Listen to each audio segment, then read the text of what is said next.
আচ্ছা, আমরা হচ্ছে তোমার স্থির তড়িৎ থেকে দুইটা র্যান্ডম প্রবলেম সলভ করব এবং এই দুইটা কোশ্চেন তোমার হচ্ছে একটা ঢাকা বোর্ড 23 এবং আরেকটা হচ্ছে রাজশাহী বোর্ড 23। এখন এই দুইটা কোশ্চেন আসলে দুইটা ডিফারেন্ট কনসেপ্ট, এই দুইটা আমরা একটু সলভ করার ট্রাই করব। ঠিক আছে, আচ্ছা দেখো, তো প্রথমে তোমার ঢাকা বোর্ড 23-এর কোশ্চেনটা এরকম ছিল যে দুইটা সমান্তরাল পাত দেওয়া আছে এবং প্রত্যেকটা পাতের ক্ষেত্রফল হচ্ছে 2 সেন্টিমিটার স্কোয়ার বা বর্গ সেন্টিমিটার এবং দুইটা পাতের মধ্যবর্তী দূরত্ব কত 6 মিলিমিটার। এখন এই যে দুইটা পাতের প্রথম পাতে হচ্ছে 10 কুলম্ব চার্জ আছে এবং দ্বিতীয় পাতে চার্জ কত -10 কুলম্ব। এখন বলা আছে প্রথম পাত থেকে একটা বিন্দু, এই বিন্দুটা হচ্ছে এম এবং এই প্রথম পাত থেকে দূরত্ব হচ্ছে 1 মিলিমিটার এবং দ্বিতীয় পাত থেকে তোমার এন বিন্দুর ডিস্টেন্সটাও কত 1 মিলিমিটার। এখন বলা হচ্ছে যে এম থেকে +2 কুলম্ব চার্জকে এন বিন্দুতে স্থানান্তরে কৃত কাজ করতে হবে। সো আমরা নর্মালি চার্জ স্থানান্তরে কৃত কাজ করে আসছিলাম, যে আমরা জানি এটাতে আমরা করার ট্রাই করি। সে তোমার ঢাকা বোর্ড 23-এর, ঠিক আছে, যে আমরা জানি যে চার্জ স্থানান্তরে কৃত কাজ কত হয় বলতো। চার্জ স্থানান্তরে কৃত কাজ অর্থাৎ তড়িৎ ক্ষেত্রের কোনো বিন্দুতে আমি যদি একটা চার্জকে অন্য বিন্দুতে নিতে চাই, তাহলে ওই ক্ষেত্রে তোমার যে কৃত কাজ হয়, যে চার্জ স্থানান্তরে কৃত কাজ W = ছিল হচ্ছে চার্জ ইন্টু বিভব পার্থক্য। চার্জ ইন্টু কত বিভব পার্থক্য, অর্থাৎ চার্জ স্থানান্তরে তোমার যে কাজ হবে সেই কাজ হচ্ছে চার্জ ইন্টু কত বিভব পার্থক্য। সো আমরা এখান থেকে এখন কি করতে পারি যে এম বিন্দু এবং এন বিন্দুর বিভব বের করতে পারি। সো এখন এটা আসলে কেমনে করা যায় দেখো, এম বিন্দুর বিভব আর হচ্ছে এন বিন্দুর বিভব বের করবো। এখন এই যে +10 কুলম্ব চার্জের জন্য তোমার এম বিন্দুতে যে বিভব হচ্ছে এটা আমরা বের করবো। ঠিক আছে, +10 কুলম্ব চার্জের জন্য এন বিন্দুতে বিভব বের করবো। +10 কুলম্ব চার্জের জন্য, যে +10 কুলম্ব চার্জের জন্য কোন বিন্দুতে বিভব, যে এম বিন্দুতে বিভব, অর্থাৎ এবং এম বিন্দুর ডিস্টেন্স কত ছিল বলতো 1 মিলিমিটার। অর্থাৎ +10 কুলম্ব চার্জের জন্য এম বিন্দুতে বিভব এটা হবে হচ্ছে, তুমি ধরো সে Vm = আমরা জানি বিভব V = কত ছিল, যে বিভব V = ছিল K × Q/R। সেখানে আসছে Vm = K কত 9 × 10⁹, চার্জ হচ্ছে 10 এবং এখানে হচ্ছে R কত হবে বলতো, এইখান থেকে অর্থাৎ এই ডিস্টেন্সটা 1 মিলিমিটার, তার মানে 10⁻³ মিটার লেখা যায়। সো এই মানটাকে তুমি ক্যালকুলেশন করলে আসলে কি পাবা, যে এম বিন্দুর বিভব পাচ্ছ 9/10⁻³। সো এটা করলে তোমার এম বিন্দুর বিভব আসতেছে যে এত ভোল্ট। ঠিক আছে, এখন সেম ভাবে তুমি কি করবা, যে -10 কুলম্ব চার্জ থেকে এন বিন্দুতে বিভব বের করবা। সো -10 কুলম্ব চার্জ হইতে এন বিন্দুতে বিভব, চার্জ হতে এন বিন্দুতে বিভব। এই বিভব কত হবে, যে Vn = সবই সেম থাকবে, যে কে অর্থাৎ 9 × 10⁹, চার্জ কত -10 বাই হচ্ছে 10⁻³ অর্থাৎ এই বিভবটা কত পাচ্ছ, যে Vn = এত ভোল্ট।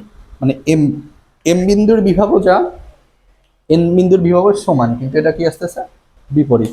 এখন যে এম এবং এন এই দুইটা বিন্দুর বিভব পার্থক্য কত হবে, এম এবং এন এর বিভব পার্থক্য বের করি।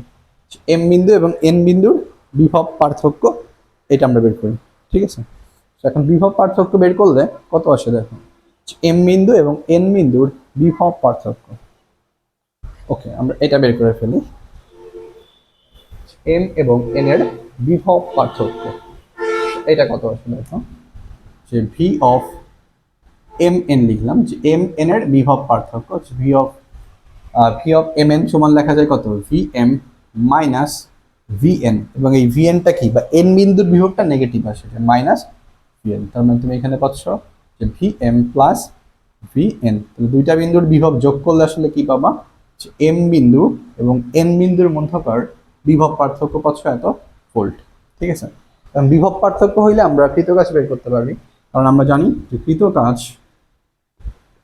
W = কত ছিল চার্জ। এখন তুমি কত কুলম্ব চার্জকে ট্রান্সফার করতেছো, +2 কুলম্ব চার্জ, তার মানে 2 ইন্টু হচ্ছে দুইটা বিন্দুর বিভব পার্থক্য যেটা তোমার ছিল V(m_n), অর্থাৎ এই যে এই মানটা এনে এখানে বসাই দিলে তোমার কি হয়ে যাবে, কৃত কাজ চলে আসতেছে। ঠিক আছে, সো দুইটা ডিফারেন্ট কনসেপ্ট, এই ঠিক এই কোশ্চেনটাকে আমরা আসলে আরেকটা ওয়েতেও সলভ করতে পারি। সো ওইটা কেমন একটু দেখো, যে তোমার এই যে +2 কুলম্ব চার্জকে এম থেকে এন এ ট্রান্সফারের ক্ষেত্রে কৃত কাজ। এখন এই পার্টটা আসলে স্থির তড়িতে, যখন তুমি ঠিক দুইটা পাতে সেম চার্জ আছে, এবং এই ক্ষেত্রে তুমি যখন পাতের মাঝখানে বা এই দুইটা পাতের অভ্যন্তরে বা ভেতরে আসলে তড়িৎ প্রাবল্য কত হয় এটা আমরা বের করতে পারি। যখন দুইটা পাত পরস্পর সমান্তরালে থাকে তখন ওই দুইটা পাতের অভ্যন্তরের কোনো একটা বিন্দুতে আমি প্রাবল্যের মান ডিরেক্টলি সমীকরণ দিয়ে বের করতে পারি। অর্থাৎ এম এবং এন বা দুটি পাতের, অথবা তুমি এই সলিউশনটা করতে পারো, ঠিক আছে, অথবা দুটি পাতের মধ্যবর্তী, দুটি পাতের মধ্যবর্তী স্থানের প্রাবল্য এটা বের করতে পারো, যে দুইটা পাতের মাঝখানে আসলে বা মধ্যবর্তী কোন একটি স্থানে বা এই দুইটা পাতের মাঝখানে আসলে প্রাবল্য কত কাজ করতেছে এটা বের করা যায়। সো প্রাবল্যের সমীকরণ ছিল ই ইজ ইকুয়াল টু তোমার এটা হইতো কিউ বাই এপসাইলন নট এ। অর্থাৎ তোমার এটা আসলে যখন দুইটা পাত সমান্তরালে থাকবে এবং দুইটা পাতেরই ক্ষেত্রফল সেম হবে তখন এই পাতের অভ্যন্তরে কোনো একটা বিন্দুতে প্রাবল্য বের করতে গেলে E is equal to Q by epsilon not এ আসতেছে। তুমি এখানে চার্জ কত 10 কুলম, এপসাইলন নটটা তুমি জানো 8.854 ইন্টু 10 ইনভার্স 12, আর এ কত হবে 2 সেন্টিমিটার স্কোয়ার, তার মানে এটা আসে হচ্ছে 2 ইন্টু 10 ইনভার্স 4 মিটার স্কোয়ার। আচ্ছা, তুমি এটা হচ্ছে এখান থেকে প্রাবল্য বের করলা, ঠিক আছে, যে এত নিউটন পার কুলম আসতেছে। এখন প্রাবল্য পাইলে আমরা এখানে একটা সমীকরণ করছিলাম যে প্রাবল্যের সাথে দূরত্বের সম্পর্ক, তো এখান থেকে তুমি আবার লিখতে পারো যে প্রাবল্যের সাথে দূরত্বের সমীকরণ ছিল E is equal to V by D. এটা লেখা যায় যে প্রাবল্যের সাথে দূরত্বের সমীকরণ। তুমি এখান থেকে ভি ইজ ইকুয়াল টু কত লিখতে পারো, V is equal to E d লেখা যায়, বাট আমরা কি বের করবো, কাঁচ বের করবো। সো এখন এই যে এম থেকে যখন এনে আমি চার্জ নিয়ে আসতেছি তখন এই যে এম এবং এন এর মাঝখানের দূরত্ব কত হবে বলো তো। তোমার দুইটা পাতের মধ্যবর্তী ডিস্টেন্স ছিল 6 মিলিমিটার এবং এটা 1 এটা 1, তার মানে এই মাঝখানের ডিস্টেন্স হচ্ছে কত 4 মিলিমিটার, ঠিক আছে, যে এম থেকে এন এর ডিস্টেন্স কত 4 মিলিমিটার। আচ্ছা, তাহলে এই ক্ষেত্রে কৃত কাজ, আমাদের কৃত কাজ ডাব্লিউ ইজ ইকুয়াল টু কত চার্জ কিউ ইন্টু বিভব পার্থক্য ভি।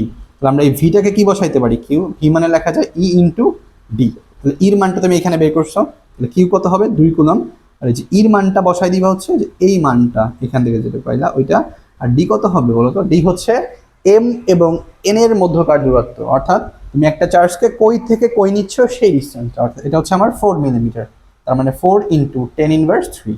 সো এটা করলেই তুমি আসলে কৃত কাজ পেয়ে যাচ্ছ। তো দুইটাই করা যায়, কোনো সমস্যা নাই, ঠিক আছে। আচ্ছা, সো এরপরে আরেকটা প্রবলেম আছে দেখো, যেটা তোমার রাজশাহী বোর্ডের 23-এর কোশ্চেন, এটা একটি ইউনিক টাইপের। সো এখন এইখানে আসলে ইউনিকটা কোথায় আমি বলি, এখন দুইটা গোলক আছে দেখো, বাট দুইটা গোলকের আসলে ব্যাসার্ধ সেম নাই, আর যেহেতু দুইটা গোলকের ব্যাসার্ধ সমান নাই ওই ক্ষেত্রে মেইনলি এখানে দুইটা গোলককে যখন সংস্পর্শে আনা হবে তখন আসলে চার্জের যে ডিস্ট্রিবিউশন হয় এটা সমানভাবে হয় না, বা এখানে আসলে আমরা চার্জের আমাদের কোয়ান্টাইজেশনটা ছিল ওইটা অ্যাপ্লাই করতে পারি না। সো এখানে আসলে আমরা ডিফারেন্ট অ্যাপ্রোচে এই দুইটা গোলকের চার্জের পরিমাণটা আমরা একটু বের করবো, ঠিক আছে। সো এটা কিন্তু যখন ব্যাসার্ধ ডিফারেন্ট হবে, আর যদি ব্যাসার্ধ সেম হইতো তাহলে আমরা দুইটা গোলকে সংস্পর্শ বা স্পর্শ করানোর পর চার্জ কত হইতো এটা বের করতে পারতাম, ঠিক আছে। সো আমরা এই কনসেপ্ট একটু দেখি যে চার্জের কোয়ান্টায়নটা আসলে কি ছিল, অর্থাৎ সো আমরা এটা একটু দেখে নিই আগে, চার্জের কোয়ান্টায়ন বা কোয়ান্টাইজেশন, ঠিক আছে। তো চার্জের কোয়ান্টায়নটা আসলে কি, তুমি যখন দুইটা গোলককে সমান ব্যাসার্ধের গোলক ধরো, এই গোলকের ব্যাসার্ধ আর এবং এই গোলকের ব্যাসার্ধ কত বলতো আর, এখন এই গোলকে তুমি যে চার্জ দিলা সেই চার্জ মনে করো 100 কুলম চার্জ, এবং এটার উপরে তুমি যে চার্জ দিছো সেটা মনে করো প্লাস 50 কুলম চার্জ। এখন এই দুইটা গোলককে যদি আমি সংস্পর্শে আনি তখন সংস্পর্শে আনার পর কি হবে, দুইটা গোলকের মধ্যে চার্জের আদান প্রদান হবে। এখন আদান প্রদান হওয়ার পরে দুইটা গোলকের চার্জ সমান হয়ে যাবে, অর্থাৎ যখন দুইটা গোলকের সংস্পর্শে ব্যাটার আনা হবে তখন আসলে দুইটা গোলকের চার্জ কি হয়ে যায়, সমান হয়ে যায়। এখন দুইটা গোলকের সেই সমান চার্জটা আমরা এরকম বের করতে পারতাম যখন গোলকের ব্যাসার্ধ সেম হইতো, অর্থাৎ সেই সমান charge Q is equal to হইতো এই দুইটা চার্জের গড় মান, তার মানে 100 প্লাস 50 ডিভাইডেড বাই 2, তার মানে এটা 75 কুলম। অর্থাৎ যখন তুমি দুইটা গোলককে স্পর্শ করাবা তখন দুইটা গোলকের চার্জই হয়ে যাবে কত বলতো 75 কুলম, 75 কুলম, ঠিক আছে। কিন্তু এখানে ব্যাসার্ধ ডিফারেন্ট, সো ওই ক্ষেত্রে আসলে আমরা এটা ডিফারেন্ট অ্যাপ্রোচে করবো। এইখানে আসলে চার্জের পরিমাণ কত হবে। এখন এই যে চার্জের আসলে আদান প্রদান, চার্জ আদান প্রদান হবে কিনা এটা আসলে ডিপেন্ড করে কিসের উপরে বলো তো, ডিপেন্ড করে আসলে বিভব পার্থক্যের উপরে। অর্থাৎ তুমি যদি এখানে বলা আছে যে গোলককে পরিবাহী তার দ্বারা সংযোগ দিলে গোলকদের চূড়ান্ত চার্জ কত হবে। তার মানে তুমি এই দুইটা গোলককে, এ এবং বি গোলক ছিল, এই দুইটা গোলককে যদি একটা পরিবাহী তার দ্বারা সংযোগ দাও তখন চূড়ান্ত চার্জের পরিমাণ কত হবে। অর্থাৎ কোন একটা গোলক এখানে চার্জ হারাবে আর কোন একটা গোলক চার্জ গ্রহণ করবে। এখন কে হারাচ্ছে বা কে গ্রহণ করতেছে, বা কত কুলম চার্জ হারাচ্ছে বা কত কুলম চার্জ গ্রহণ করতেছে, এই পরিমাণটা আমরা বের করব। ঠিক আছে। আচ্ছা, এখন এই ক্ষেত্রে আসলে এই যে চার্জের আদান প্রদান ঠিক তত সময় চলবে যত সময় উভয় গোলকের বিভব সমান না হয়। বা আসলে চার্জ আদান প্রদান হবে কি না এটা আমরা চেক করবো আসলে দুইটা গোলকের বিভব বের করে। যদি বিভবের ভিন্নতা থাকে তাহলে চার্জের আদান প্রদান হবে, আর যদি বিভব সেম থাকে তাহলে চার্জের কোনো আদান প্রদান হবে না। আচ্ছা, আমরা আগে চেক করব যে দুইটা গোলকের বিভব ঠিকঠাক আছে কিনা। যদি বিভব সমান হয় তাহলে চার্জের কোনো ট্রান্সফার হবে না। তার মানে তুমি দুইটা গোলককে একটা পরিবাহী তার দ্বারা সংযোগ দিলেও কোনো চার্জের ট্রান্সফার হবে না। তো আমরা ফার্স্টে হচ্ছে এ গোলকের বিভবটা বের করি। ঠিক আছে, রাজশাহী বোর্ডের 23-এর কোশ্চেনটা। এটা হচ্ছে আমরা ফার্স্টে হচ্ছে এ গোলকের বিভব বের করবো। এ গোলকের বিভব। আচ্ছা, আমাদের এই যে এ গোলকের বিভব এটা কত ছিল, এ গোলকের বিভব, তো এ গোলকের চার্জ আছে হচ্ছে -2.25 ন্যানোকুলম। অর্থাৎ এই ক্ষেত্রে এ গোলকের বিভব লেখা যায় VA ইকুয়াল টু আমরা জানি 9 × 10⁹। আচ্ছা, এবং চার্জের মান কত ছিল, বিভব যেহেতু এখানে চার্জ নেগেটিভ তার মানে বিভবও কি আসবে নেগেটিভ বিভব। 2.25 × 10⁻৯ কুলম, ন্যানো থেকে 9 এ আসতেছে। আচ্ছা, এবং আমাদের ডিস্টেন্স ছিল কত, গোলকটার ব্যাসার্ধ ছিল কত, 15 সেন্টিমিটার, অর্থাৎ 0.15। সো এটা করলে তুমি ডেফিনেটলি এখানে একটা মাইনাস সামথিং কোন একটা ভোল্টেজ পাচ্ছ। ঠিক আছে। আচ্ছা, সেম ভাবে তুমি বি গোলকের বিভবটা বের করতে পারো, যে 9 × 10⁹ এবং চার্জ ছিল কত -6 ন্যানোকুলম। তার মানে 6 × 10⁻৯, ডিস্টেন্স কত ছিল, সরি ব্যাসার্ধ 0.25। সো এটা করলেও তোমার কি আসতেছে, যে বি গোলকের বিভব। সো আমি ধরে নিলাম এখানে আসলে আমি ধরে নিই, ক্যালকুলেশন করতেছি না, যে সে তোমার যে বি গোলকের বিভব এ থেকে বেশি, আমি ধরে নিচ্ছি, এখানে ক্যালকুলেশন করলে তুমি যা পাবো ওইটা বসে।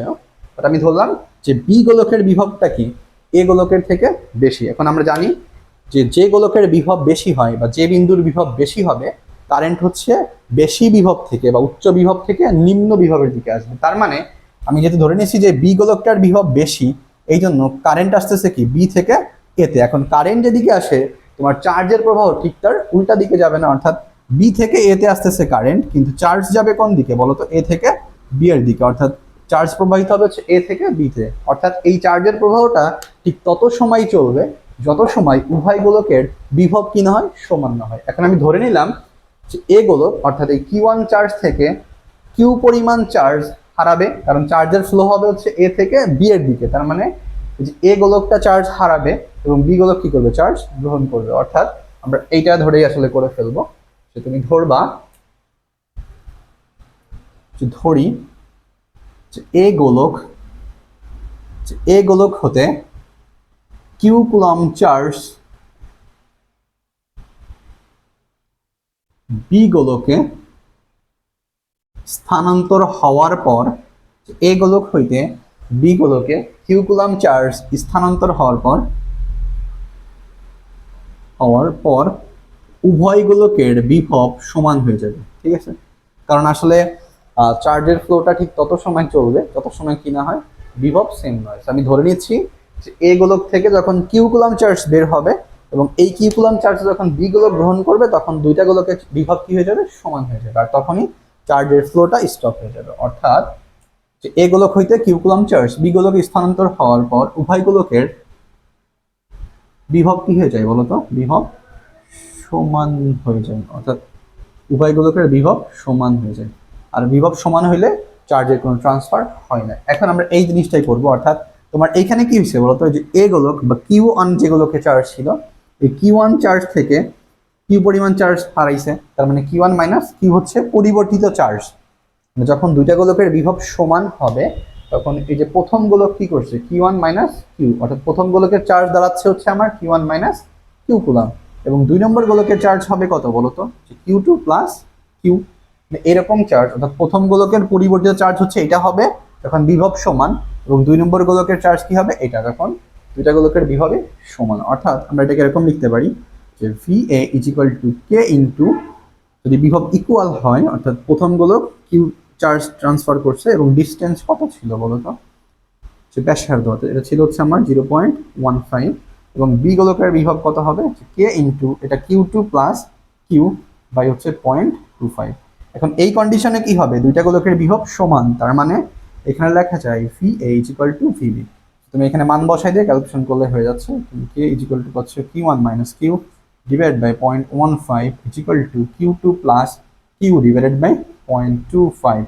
সেখানে কে আছে, সো কে বাদ দিয়ে দাও, সেখান থেকে তুমি ক্যালকুলেশন করে কি বের করবা, কিউ বের করবা equal to Q2 plus Q divide by 0.25, অর্থাৎ এখান থেকে তোমার কিউ এর মানটা আসতেছে এত কুলম্ব। ঠিক আছে, তো দুইটা গোলকে আসলে চার্জের ট্রান্সফার ঠিক তত সময় চলবে যত সময় দুইটা গোলকের বিভব সমান না হয়। এখন এই যে এই কিউ পরিমাণ চার্জ কি করতেছে, প্রথম গোলকটা হারাচ্ছে আর ঠিক সেম চার্জ কি করছে, দুই নম্বর গোলকটা গ্রহণ করতেছে। এখন এই যে গোলকদের চূড়ান্ত চার্জ হবে আসলে কি, এই যে তোমার আগে যে চার্জ ছিল এখান থেকে কিউ চার্জ বাদ দিয়ে দিবা এবং দুই নম্বর গোলক বা বি গোলকটার ক্ষেত্রে আগে যে চার্জ ছিল তার সাথে প্লাস করে দিবা কিউ চার্জ, তাহলে তুমি আসলে গোলক দুইটার চূড়ান্ত চার্জ পেয়ে যাবে। ঠিক আছে, তো দুইটা এখানে ডিফারেন্ট কনসেপ্ট, তুমি এটা প্রথম কোশ্চেনটাকে ডিফারেন্ট ভাবে সলভ করতে পারো বা দুইটা ওয়েতে। আর পরেরটার ক্ষেত্রে আমার কি আছে, যে যেহেতু গোলকের ব্যাসার্ধ সেম নাই, সেখানে আমরা বিভব ইকুয়াল করে আসলে কোশ্চেনটা সলভ করছি। আর যদি ব্যাসার্ধ সেম থাকতো আলটিমেটলি আমরা চার্জের কোয়ান্টাইজেশন দিয়ে প্রবলেমটা সলভ করে ফেলতে পারতাম, অর্থাৎ দুইটা চার্জের যোগ করে দুইটা ভাগ দিলে কাজ হয়ে গেছে। ঠিক আছে, ওকে।